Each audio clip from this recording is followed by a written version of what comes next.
यह कहानी उस वक्त की है जब काव्या के हाथों में मेहंदी रची ही थी, लेकिन उन हाथों की लकीरों में सिर्फ गरीबी का काला साया था। काव्या अपने गांव की सबसे होशियार लड़की थी। स्कूल की किताबों के पन्ने पलटते हुए वह अक्सर आसमान में उड़ते हवाई जहाज को देखकर कहती, एक दिन मैं भी इतनी ही ऊंची उड़ूंगी। लेकिन किस्मत का लिखा कुछ और ही था। काव्या के पिता एक बूढ़े किसान थे, जिनका खेत साहूकार के कर्ज में डूब चुका था। घर में 2 वक्त की रोटी के लाले थे। एक दोपहर जब काव्या कॉलेज का फॉर्म भरने की जिद कर रही थी, उसके पिता ने रोते हुए उसके पैर पकड़ ली। तो हम सब भूखे मर जाएंगे बेटी। मुझे माफ कर दे, मेरे पास तुझे खिलाने के पैसे नहीं हैं। पढ़ाई कहाँ से कराऊंगा? अगर तू इस घर से विदा नहीं हुई तो हम सब भूखे मर जाएंगे। मैंने आदित्य को देखा है। लड़का अनपढ़ है, मजदूरी करता है, पर उसका दिल सोने का है। वो तुझे सुखी रखेगा। काव्या का सपना उस दिन टूटकर बिखर गया। उसने अपनी किताबें एक पुराने झोले में बंद की और भारी मन से एक मजदूर की पत्नी बनकर उस तंग बस्ती में आ गई जहां आदित्य रहता था। शादी के शुरुआती दिन गरीबी और तंगहाली में बीत रहे थे। आदित्य सुबह से रात तक लोहे की चिलचिलाती भट्टी के सामने खड़ा रहता था। एक रात आदित्य ने देखा कि काव्या खिड़की के पास बैठी चांद को देख रही थी और उसकी आंखों से आंसू टपक रहे थे। पास ही उसकी पुरानी किताबें बिखरी पड़ी थीं। काव्या, तुम रो क्यों रही हो? मुझसे कोई गलती हो गई क्या? खाना ठीक नहीं लगाया या ये घर पसंद नहीं आया? क्या हुआ?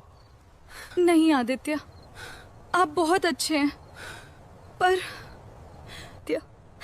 जब भी इन किताबों को देखती हूँ तो कलेजा मुंह को आने लगता है। गरीबी के कारण मेरी कलम छीन ली तब तो। बस यही चूल्हा चौखट मेरी जिंदगी है। नहीं काव्या, तुम्हारी कलम नहीं छीनी जाएगी। अगर तुम्हारे पिता मजबूर थे तो मैं मजबूर नहीं हूँ। तुम कल से अपनी पढ़ाई फिर से शुरू करोगी। मैं अनपढ़ हूं तो क्या हुआ, मेरी बीवी साहिब बनेगी। क्या कह रहे हो आप?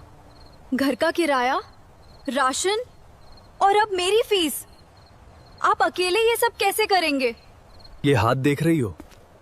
ये पत्थर तोड़ना जानते हैं तो अपनी पत्नी का भविष्य बनाना भी जानते हैं। तुम बस अपनी आंखों में अफसर बनने का ख्वाब सजाओ। उसे पूरा करने की जिम्मेदारी मेरी है। अगले 2 साल आदित्य के लिए किसी नरक से कम नहीं थे। उसने अपनी नींद बेच दी। ओ आदित्य, आज फिर खाना नहीं लाया या फिर से पैसे बचा रहा है? अरे भाई, ये सफर आसान नहीं था, लेकिन अब हर कदम उसे उसके सपने के करीब ले जा रहा था। आदित्य, ये क्या हाल बना रखा है? हाथ से खून निकल रहा है और आप मुस्कुरा रहे हैं। अरे कुछ नहीं है काव्या, आज फैक्ट्री में ओवर टाइम था तो कुछ लोहे के पाइप चुभ गए। पर खुशी की बात यह है कि आज तुम्हारी उस बड़ी कोचिंग की फीस का जुगाड़ हो गया है। ये लो पैसे, कल जाके जमा कर देना। कितने पैसे? ये तो आपकी 3 महीने की कमाई है। मेरी कमाई का मोल तब होगा काव्या जब तुम उस बड़ी कुर्सी पे बैठोगी। बस तुम मेहनत करो। अरे देखो तो, साहब की बीवी जा रही है। घर में खाने को दाने नहीं और मैडम को अफसर बनना है। अरे देखो तो, साहब की बीवी जा रही है। घर में खाने को दाने नहीं और मैडम को अफसर बनना है। अरे छोड़ो, बेचारा आदित्य दिन रात मजदूर। अरे आदित्य बेचारा दिन रात कोल्हू के बैल की तरह पिस रहा है और ये मेम साहब शहर की हवा खा रही हैं। अरे छोड़ो चाची, ये तो आदित्य ही पागल है। अरे लुगाई को उतना ही पढ़ाओ, कल को ये बड़ी अफसर बन गई ना तो सबसे पहले इसी आदित्य को लात मारेगी। क्यों बे आदित्य, सुना है तेरी बीवी कलेक्टर बनने वाली है? फिर तो तू अपनी ये फटी बनियान उतार के सूट बूट पहनेगा या फिर वो तुझे अपना अर्दली बना के रखेगी? भाई, मेरी बीवी पढ़ लिख जाएगी तो मेरे पूरे परिवार का नाम होगा। तुम लोग अपनी फिक्र करो, मेरी फिक्र छोड़ दो। आदित्य, तू पागल है क्या? आज फिर तूने दोपहर का खाना नहीं खाया, बस चाय पी के रह गया। क्यों अपनी जान सुखा रहा है? ओ आदित्य, आज फिर खाली पानी से काम चला रहा है क्या? यार कुछ तो खा लिया अगर। अरे छोड़, ये अपने लिए नहीं बचा रहा, मैडम की किताबों के लिए जमा कर रहा है। अरे मदन भाई, भूख नहीं थी आज, बस पेट भरा भरा सा लग रहा है। झूठ बोलता है ये मदन, ये पैसे नहीं बचा रहा अपने लिए, ये पैसे बचा रहा है अपनी बीवी की किताबों के लिए, ताकि इसकी बीवी वो विलायती किताबें खरीद सकें। मैंने बड़े बड़े किस्से सुने हैं, ऊंचाइयों पर पहुंचते ही लोगों की गर्दन अकड़ जाती है। करीम भाई, मेरी काव्या ऐसी नहीं है। उसने मेरे संघर्ष को करीब से देखा है। जब मैं रात को घर आता हूँ और वो थके हुए मेरे हाथ दबाती है ना, तो मेरी सारी थकान उतर जाती है। वो जानती है कि उसकी एक एक किताब की कीमत मेरे शरीर का पसीना इन्हीं है। 2 सालों के बीच उनके घर में एक नन्ही बेटी ने जन्म लिया, नव्या। अब संघर्ष दोगुना हो गया था। एक तरफ नन्ही बच्ची की देखभाल, उसकी दवाइयां, और दूसरी तरफ काव्या की कोचिंग की महंगी किताबें। एक दोपहर जब काव्या पढ़ाई कर रही थी और नव्या रो रही थी, काव्या ने झुंझलाकर किताब पटक दी। मुझसे नहीं होता ये सब। एक तरफ ये बच्ची रोती रहती है, दूसरी तरफ घर की ये दरिद्रता। शांत हो जाओ काव्या, तुम पढ़ाई करो। मैं नव्या को बाहर ले जाता हूँ, जब तक तुम अपना चैप्टर पूरा कर लो।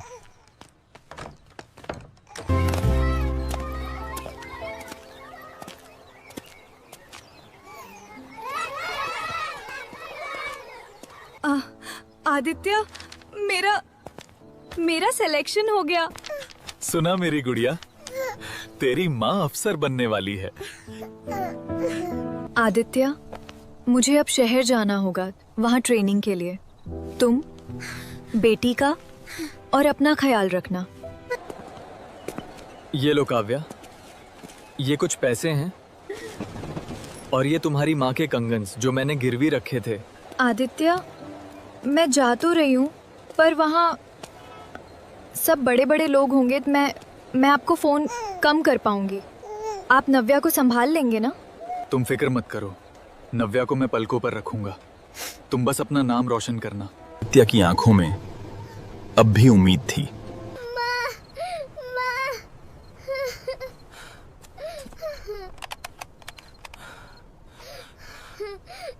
काव्या, हेलो। नव्या को बहुत तेज बुखार है, वो तुम्हें याद कर रही है। एक बार उससे बात कर लो, शायद तुम्हारी आवाज सुनकर चुप हो जाए। आदित्य, मैंने कितनी बार कहा है कि मुझे इस समय फोन मत किया करो। मैं अपनी बैचमेट्स के साथ एक बहुत जरूरी डिनर पे हूँ। बुखार है तो डॉक्टर को दिखाओ ना, मुझे फोन करने से क्या होगा? मैं कोई डॉक्टर नहीं बन रही, अफसर बन रही हूँ। और माँ,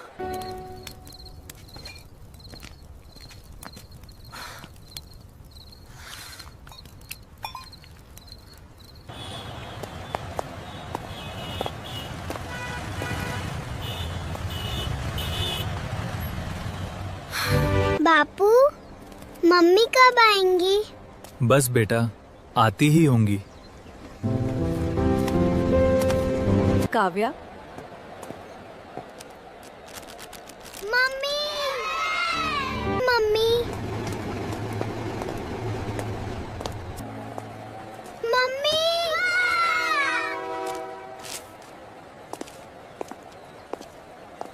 काव्या, कौन है ये आदमी जो तुम्हें इतनी जोर से पुकार रहा है? काव्या, तुम्हारा कोई दूर का रिश्तेदार? नहीं, वो बस मेरे गांव का एक आदमी है। शायद मेरा सामान उठाने आया होगा।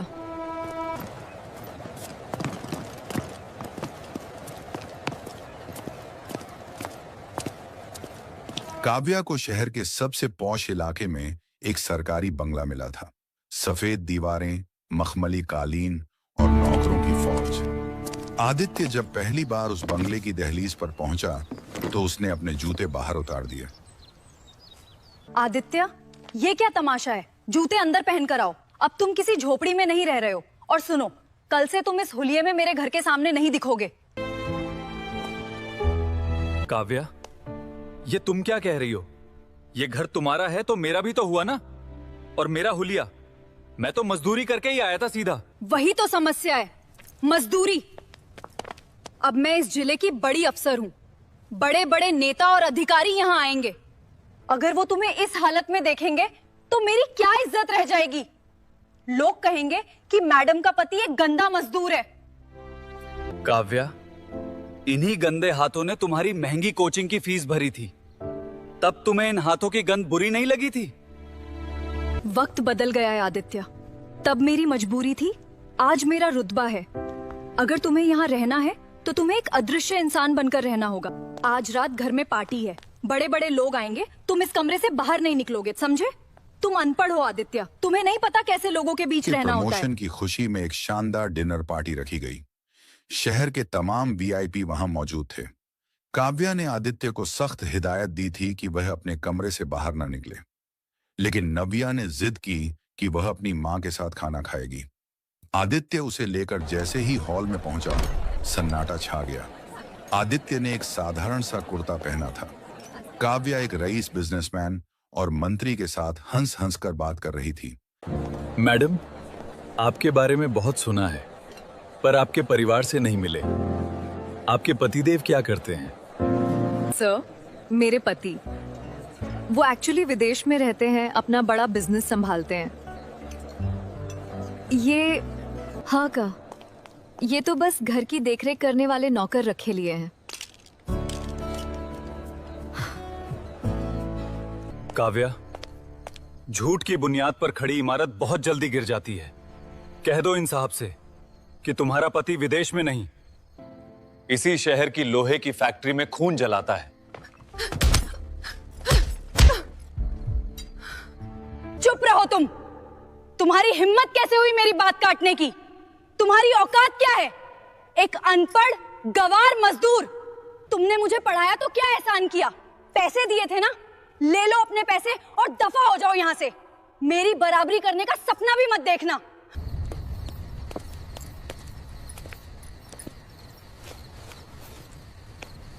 मैं जा रहा हूं काव्या। तुमने आज सिर्फ मुझे थप्पड़ नहीं मारा, बल्कि उस भरोसे का कत्ल किया है जिसके दम पर मैं 18-18 घंटे काम करता था। जाओ, और याद रखना, तुम मेरे पति कहलाने के लायक भी नहीं हो। मेरी और तुम्हारी कोई बराबरी नहीं है, समझे तुम? मैं आज जहाँ खड़ी हूँ वहाँ पहुँचने का सपना भी तुम जैसे लोग नहीं देख सकते। मैं आसमान हूँ और तुम सिर्फ जमीन की धूल हो। और अपनी उस बेटी को भी ले जाओ, मुझे तुम्हारी कोई जरूरत नहीं है। आज तुम बहुत ऊंची खड़ी हो काव्या, लेकिन याद रखना, ऊंचाई जितनी ज्यादा होती है, गिरने पर चोट भी उतनी ही गहरी लगती है। तुमने मुझे अनपढ़ कहा, गवार कहा, और आज उसी घर से निकाल दिया जिसे बसाने के लिए मैंने अपनी पूरी जिंदगी झोंक दी थी। पर समय का पहिया घूमेगा काव्या, जरूर घूमेगा।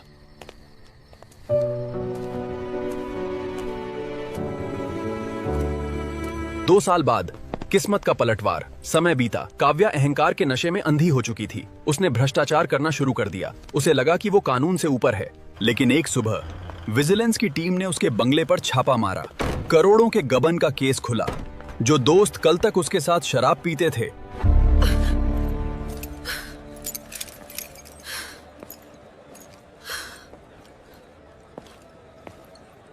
और उसे 3 साल की जेल हुई।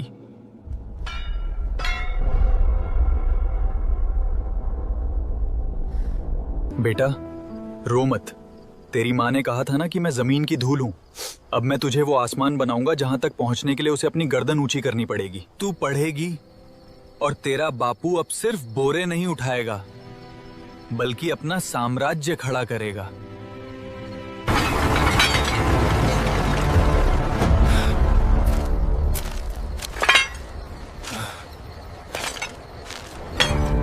आदित्य, तू पागल हो गया है?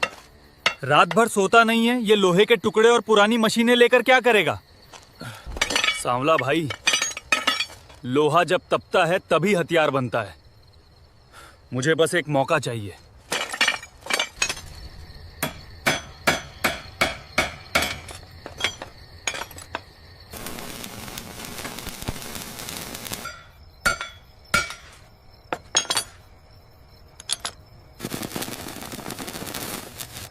इधर नव्या भी बड़ी हो रही थी। आदित्य उसे खुद पढ़ाता और शहर के सबसे अच्छे स्कूल में उसका दाखिला कराया।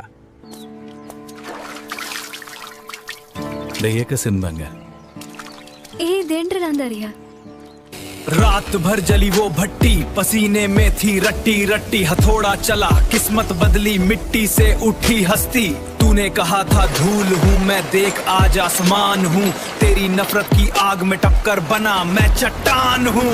लोहा पिघला सोना बनना मेहनत का ये रंग है। दुनिया देखे खड़ी होकर आदित्य का ये ढंग है। अब ना कोई बोझ है कंधे, ना कोई मजबूरी है। मेहनत से जो खड़ा किया वो मेरा ही पूरी है।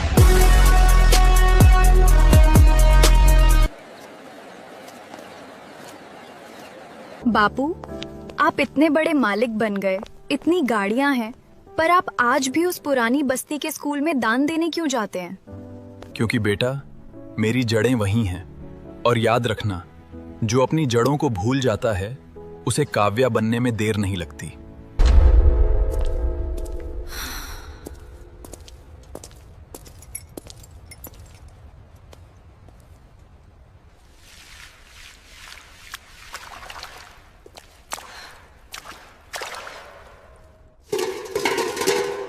आदित्य, तुमने ये सब कैसे सहा? मैंने तो बस कुछ दिन ये काम किया और मेरी रूह कांप गई। तुमने तो सालों तक अपना खून जलाया ताकि मैं चैन की नींद सो सकूं। मैं कितनी अंधी थी।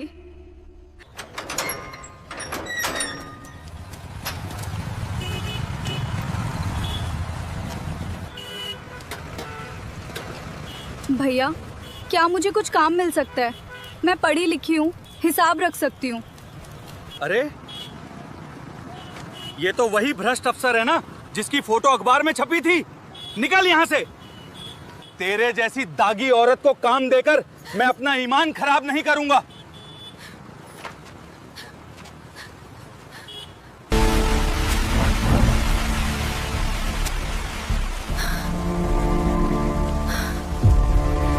ए औरत, पीछे हट। यहाँ बड़े साहब की गाड़ी आने वाली है। चल भाग यहाँ से। भैया, बस थोड़ी देर खड़े रहने दो। बहुत भूख लगी है, अगर कोई काम हो तो बता दो। झाड़ू पोछा भी कर लूंगी।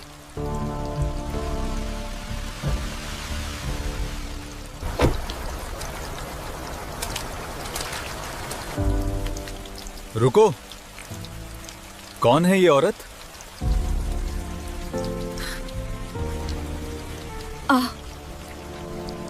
आदित्य, आदित्य, तुम?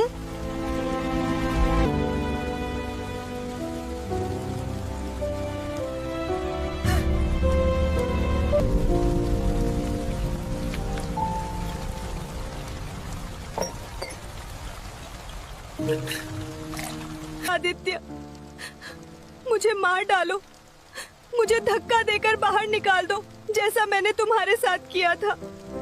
मैं इसी काबिल हूँ। आज मुझे समझ आया कि जमीन की धूल मैं थी, तुम नहीं। तुमने पसीने से ये साम्राज्य खड़ा किया और मैंने घमंड से अपना महल उजाड़ दिया। काव्या, मैंने तुम्हें उसी रात माफ कर दिया था जब मैं घर से निकला था। अगर मैं नफरत पालकर बैठता तो आज यहाँ नहीं होता। नफरत इंसान को जलाती है और मेहनत उन्हें चमकाती है। मुझे दुख इस बात का नहीं है कि तुमने मुझे छोड़ा। दुख इस बात का है कि तुमने एक माँ और एक इंसान होने का धर्म भी खो दिया। बापू, ये कौन है? और ये फर्श पे क्यों बैठी हैं? इन्हें कुर्सी पे बिठाइए।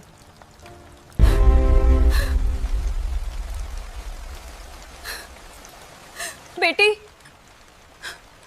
मेरी बच्ची, मुझे देख। मैं। जी, आप कौन हैं?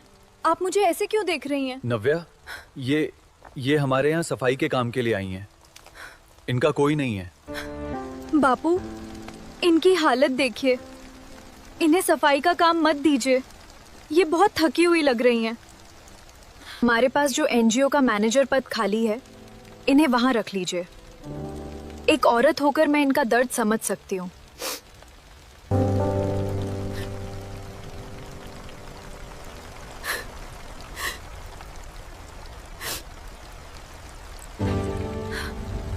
बापू, मुझे पता है ये कौन है। तुम्हें कैसे पता नव्या? मैंने संदूक में आपकी और माँ की पुरानी फोटो देखी थी। मुझे पता है कि इसी औरत ने आपको अनपढ़ कहकर घर से निकाला था। मुझे पता है कि इन्होंने मुझे बचपन में लावारिस छोड़ दिया था। आज मेरा मन था कि मैं आपसे वही सब कहूं जो आपने मेरे बापू से कहा था। मेरा मन था कि मैं आपको बताऊं कि एक मजदूर का खून क्या कर सकता है, लेकिन मेरे बापू ने मुझे अफसर बनना नहीं, इंसान बनना सिखाया है। बापू, इन्हें माफ कर दीजिए, क्योंकि इन्हें जो सजा मिलनी थी वो कुदरत दे चुकी है। आज ही अपनी ही बेटी के सामने एक अजनबी बनकर खड़ी हैं। इससे बड़ी सजा एक माँ के लिए क्या होगी। इन्हें काम दीजिए, पर इन्हें ये एहसास हमेशा होना चाहिए कि जिस धूल को इन्होंने ठुकराया था, आज उसी की छांव में इन्हें रोटी मिल रही है। I am having trouble filling out these forms. It is. All right, let me take a look. We'll sort this out. Yes, the data confirms the projections. We can move forward with the implementation. कुर्सी से नहीं, किरदार से बड़ा बनो, वरना एक दिन सब कुछ होते हुए भी तुम्हारे पास कुछ नहीं बचेगा।